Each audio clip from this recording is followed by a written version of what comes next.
You guys know I've lost over 220 pounds, and I told you recently that I'm restarting my weight loss journey. I want to lose like another 20-30 pounds, and I decided every week to make it easier on myself, I'm going to come up with a meal plan. I did a little grocery haul, just a little baby grocery haul, and just got things I needed to make the meals with. So we'll start out with produce, what I got. So I just got some mini sweet peppers, a red onion, shredded lettuce, and I got some strawberries. They don't look that great. A little snacky snack that's very low calorie. I got some pickles. I like Vlasic. And cottage cheese, you know I love the Daisy. I got some plain non-fat Greek yogurt. Faye, I think that's how you say it.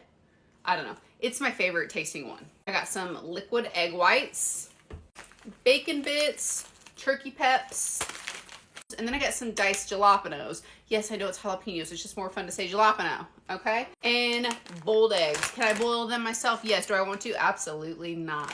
So that concludes my little haul. I got my husband a couple things, but this is what's for me. So for the meal plan for the week, I plan to do kind of like what y'all call a girl dinner. So it'll just be some lunch meat, some cheese, peppers, strawberries, and then I'll do a jalapeno popper egg salad.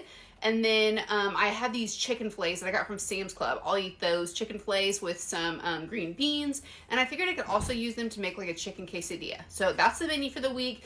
This is going to help me stay on track. I'm already feeling better cutting the sugar and the carbs back out. The cravings have went down tremendously. So stay tuned for some recipes.